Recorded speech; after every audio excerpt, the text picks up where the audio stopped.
Hello, my name is Matt Toder.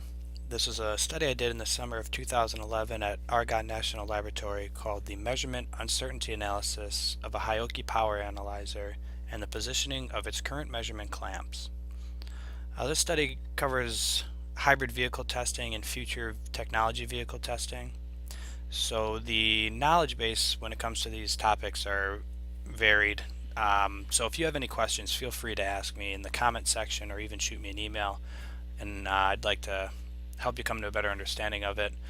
Um, Obviously, you can't ask questions during the presentation, but once again, feel free to comment. So let's talk about one of the more important aspects of studies is the study funding and location. I was a participant in the Student Undergraduate Laboratory Internship Program, also known as the SULI program at Argonne National Lab. This is a United States Department of Energy contracted laboratory, and I was selected to work in the Advanced Powertrain Research Facilities Group under the Energy Systems Division. And within that group, I worked under the supervision of Dr. Henning Loesch-Busch, who reported to the division director, Dr. Donald Hildebrand. It's kind of a background to the study. So here's an abstract of what my study involved. Basically, the Hioki power analyzer is what's used to determine hybrid electric vehicles' electric consumption throughout a test. And I designed an experiment to test the inconsistencies and to find what degree the power analyzer erred and what we could do to prevent these errors and minimize them. After I performed a basic test, I found that the final result was affected by these certain tested factors. And so from these results, I was able to produce a new procedure that would help give consistent and accurate results. And I also designed a clamp insert to help ensure that the wire stayed consistent when testing. So let's talk first about the types of alternative energy vehicles out there. You have these three types. You have a battery electric vehicle, plug-in hybrid electric vehicle, and a hybrid electric vehicles. Now, since I've done this study, more types have come through. You have through-the-road hybrids, and you have a lot of different vehicle types out there. But these were the main types that we were focusing on while I was there at Argonne. So let's talk about the actual engines and motors of these different vehicles. So the battery electric vehicles, or BEVs, you basically have a battery that powers a motor, which then powers a transmission and goes to the rotation of a tire. You don't have any gasoline on these, and you have kilowatt hours per 100 miles. That's your MPG for a battery electric vehicle. Now, in a plug-in hybrid vehicle, you actually have an engine and a motor, and the way it works is your battery is completely depleted before you use any fuel. So you would run 100% on battery, just like an electric vehicle, and then once your battery is depleted, then you would use your fuel engine, or your fuel to power the engine, to power the transmission, to the rotation of the tires. So here you have both. You have an MPG and a kilowatt hours per 100 mile rating on that. And a hybrid vehicle is the common vehicle that we all kind of know, where you have an algorithm that determines whether or not you're using fuel to drive or a battery to drive. This is a pretty common idea. And then right over here you can see your normal power combustion engine, where you have fuel that powers an engine, which powers a transmission, which then leads to the rotation of the tire.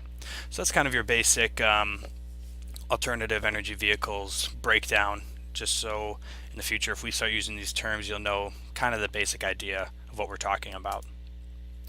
So now let's talk about how the vehicles are tested. Vehicles are put on what's called a dynamometer, which is right here. It's basically a giant treadmill for vehicles. Depending on the type of drive that you have in your vehicle, whether it's front wheel drive, rear wheel drive, or four wheel drive, this right here is a front wheel drive where the rollers are on the front wheels and you lock down the back wheels. In the case of rear wheel drive, it would be the opposite. Rollers would be on the back wheel. And all wheel drive, they actually have special dynamometers for them where they have 4 sets of rollers for every tire. And what you do is you drive through different drive cycles that are sanctioned by the EPA. And these drive cycles will represent city driving, highway driving, and then a drive cycle where it's a combination of both. And from these, while you're driving these drive cycles, your fuel lines get intercepted by a fuel scale. and that gives you your miles per gallon. So basically, as you're driving these cycles, we know the distance that you'd be driving, that you're simulating on this dynometer, and then we can determine what your miles per gallon is while driving on the highway or driving in the city or driving an aggressive, driving cycle. But in electric vehicles, you actually need to grasp on to the power lines that go from the battery to the motor. And this is where the Hioki power analyzer comes in, because this is the clamp that you use to grab on to that line that goes to the motor from the battery. And what it does is then it determines the current through there, and that's where you get your kilowatt hours per 100 miles. Because once again, you know what your miles are based on your drive cycle. So now here's the question of what's the problem? Well, I ran a test where I had 3 clamps on one wire of a Generation 2 Prius. So if there was no problem, you'd expect everyone to be relatively close. Statistically speaking, you'd expect them to give the same results and be accurate. Well, that wasn't the case. I actually found errors as big as 1% between the 3 clamps that are on the same wire right next to each other. And Hioki claims that their clamps will give a 0.5% accuracy within their clamps. So you could expect to see bigger than 0.5%, but when you, or I'm sorry, not bigger, you expect to see smaller than 0.5%, being that is the acceptable error within their clamps. But we were seeing errors as big as 1%. So obviously something's going on here that's causing errors in these clamps other than the internal error of the clamps. So what I did was I designed an experiment to test several different ideas of what could be causing this. This lateral translation test, what I did was I set up a device that I put on the outside of the clamp that would hold the wire in a position, and I would move the wire within the clamp. So I would run it for a certain amount of time at point 1 here in the middle, and then I would move it over here and run it for a certain amount of time at point 2, and then at all the different spots. And what I did was I tested to see if there was any variation in that current that was going through within this movement. Another test that I did was a tilt test, where I positioned the clamp to be tilted to the wire, and then compared those results to each other. A rotation test, where I rotated the clamp around the wire. Basically, rather than having it this way, it would be facing this way. I believe I did in 15-degree increments that would move the wire. I also did an interference between adjacent clamps test, where I had clamps next to other clamps, clamps next to other wires, clamps next to metal, big metal pieces, because when you're in a testing environment, this is bound to happen. You're bound to have clamps next to other clamps, or clamps next to big metal objects, obviously, because it's inside of a car, and next to other wires, because obviously, again, you're inside of a car, there's a lot of wires running through. And I was wondering if all these different currents and all these different magnetic fields that are within the environment of the vehicle could be causing some problems in testing. We also did a bent wire test, where we bent the wire. There's a hypothesis that if the wire was bent like that, it would play on the magnetic field in a different way, and we'd get different current readings. And finally, the degauss test, which I will explain more later, but basically what a degauss does is it gets rid of residual magnetic fields within the clamp to ensure that you're used to the environment that you're in. So now how do I simulate driving current? Because obviously I couldn't hook this up to a car and run the car and hope that I was getting the same results, because cars do a lot of things to adjust their power consumption. So what I wanted was something where I could have current accurately, consistently, and it would be non-stop. So what I used was an ABC 170 power supply. And this gave me a steady predetermined voltage and current that would go through these lines that I could then put my power clamp onto and then test all those tests that I had talked about earlier. So the current ranges that I decided to use were based on a histogram of past vehicle data. You see this UDDS, US06, and highway. The UDDS is your standard city driving. The US06 is an aggressive driving cycle that they determined for US drivers back in 2006, hence the name. And the highway test is your EPA highway driving test. Now, a lot of questions that come up here are, well, how is there negative current? This is due to regenerative braking. So you can see here on this side where you have that line of regenerative braking, that's power being put back to the engine or to the battery. And you can see big line at 5 amps, which is going to be where your majority of your drive cycle is. So let's go back to degaussing here. The Hioki clamps use magnetic fields found in the clamp loop to determine the current through the loop. You may know this as Maxwell's equation, and basically by testing the magnetic fields we can tell what the current through the clamp is. So by degaussing, that's the process of reducing any residual magnetic fields present inside the current clamp. Kind of a fun fact was degaussing was originally applied to reduce ships' magnetic signature during World War II. It's a little fun fact about degaussing. But this turns out to be a pretty crucial piece in the investigation, as we'll see later. So first let's start looking at the degaussing effects. Our old procedure was you degauss the clamp, place the clamp inside the car, and then wait 10 minutes for the clamp to be ready to reuse. This was based off of Hioki's suggestion. So what I did was I ran a test where I would press the degauss button on a live wire to see how long it took for it to get back to the results that we would expect it to see. And you can see in this graph here that I would press it, and within a matter of seconds it would be back up to where we would expect it to see, indicating that that 10-minute wait time wasn't necessarily needed to ensure that you were getting accurate results. So what I did was I hypothesized a new procedure where you would place the clamp inside the car, degauss the clamp, and then begin the test. This was different, you may remember, from the old one because of precedence of when you would degauss the clamp and then when you would place the clamp inside the car. The old process again was to degauss outside of the car, outside of the environment in which you'd be testing. And my idea was, why don't we put the clamp inside the environment in which it'll be testing and then degauss it? So we'll see if that played a role. Our test process, as I mentioned, 5 amps was a big one. We also did 10 amps, 15 amps, 20 amps, 30 amps, 40 amps, and 50 amps based on that histogram of past data. And what I would do for this test right here, the translation test, is I would put the wire in spot 1, for example, at 5 amps and then hold that for 10 seconds. Then I would move the wire to spot 2 at 5 amps and hold that for 10 seconds. I would go all the way through, all the way to spot 9, and then I would run the same test again for 10 amps and then the same test again for 15 amps and so on. And this way I could compare results to each other and see if we were getting accurate results and if the magnitude of these currents had an effect on the error that we were getting. And then I would come out with this overall graph for each individual test that I took, and you could see the percent variation and your accepted percent variation claimed by Hioki and what our actual variation was.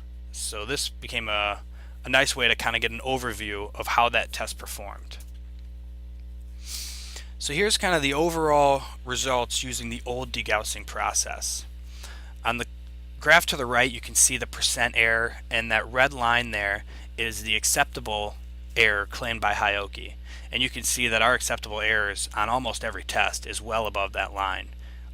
Even at the 5 amp range all the way up to the 50 amp range and our average, we're above that line.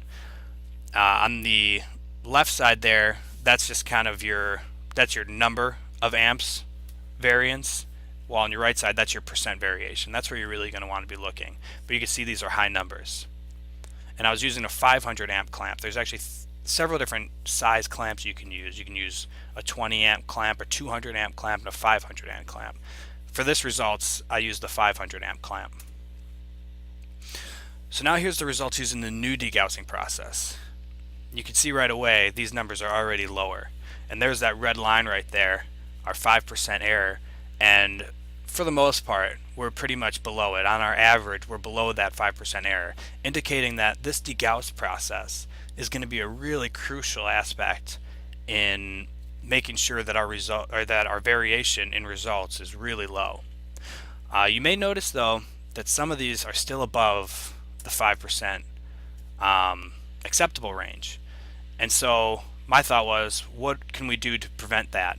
So what I did was I designed a clamp insert that would hold the wire steady, because this test right here, the translation test, is where we saw a lot of variation.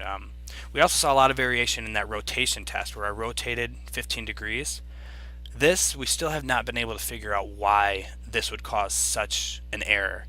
If anyone has any thoughts on that, we'd be willing to listen, but we still have not been able to find out why the rotation test gave us such big errors. It's only at the 5% or only at the 5 amp level, you can see right here. But this translation test, the dark blue, you could see was high consistently. And so by designing this clamp insert, I was able to ensure that the wire wasn't moving inside during the test, which would indicate that we were getting accurate results. So in conclusion, by degaussing the clamp in the environment the clamp would be taking measurements and using the clamp insert, results yielded from the Hioki current clamp can be considered consistent and accurate no matter where you take the test. So in the case at Argonne, we would take some tests in Idaho and then some tests over in Chicago at their plant there. And so the question was, are we consistent between the two? And by using this new process, you can say, yes, we are consistent within the ability of the clamps. Some future tests that I have regarding this study would be to design a program to better simulate the current wave function seen during vehicle testing. When I was doing this test at the ABC 170, I did consistent 5 amps. That's where you started, that's where you ended. There was no variation in that. But in a drive cycle, you have a lot of variations. You have speed ups, you have slowdowns, and this causes variation in your current draw. And so I'd like to see a test where we simulated that better rather than just staying at a stagnant 5 amps. I would also like to perform the surrounding wire test with current running through that wire. I just used dead wires when I was doing that test, and in a car during a real test you don't have dead wires sitting there. You have wires that have current running through them, potentially in the opposite direction of the current that's flowing through the clamp that's being tested. And I would like to see if this would have any effect on our results. And finally, I'd also like to see a 6-channel Hioki analyzer compared to a 4-channel Hioki power analyzer. In this test, I used the 6-channel, but I would like to also see it with a 4-channel because both can be used in the industry standards. So these are what happened after the study. Was Argonne National Laboratory's Advanced Powertrain research facility, and in Idaho as well, they started using this process of degaussing the clamp inside the environment in which it would be measured. They also designed these clamp inserts and used them to ensure that the wire isn't moving around within the clamp. I'd like to make some department acknowledgments now, and a special thanks to the Department of Energy and all who are involved in the student programs, the Argonne Center for Transportation Vehicle Systems team for sharing their expertise in the related fields of study with me, and Argonne Central Shops for helping me with the fabrication on the clamp inserts and the testing devices. Some individual acknowledgments on this study. I would like to thank Henning Losbusch for his continued effort to help me fully understand the aspects of vehicle testing, Mark Meyer, who helped me to better understand the process that went into vehicle testing, and Don Hildebrand for giving me the opportunity to work and learn at Argonne National Laboratory in that summer of 2011. And again, I'd like to say thank you for all of you, and if you have any questions, once again, feel free to comment or shoot me an email. All right, thank you.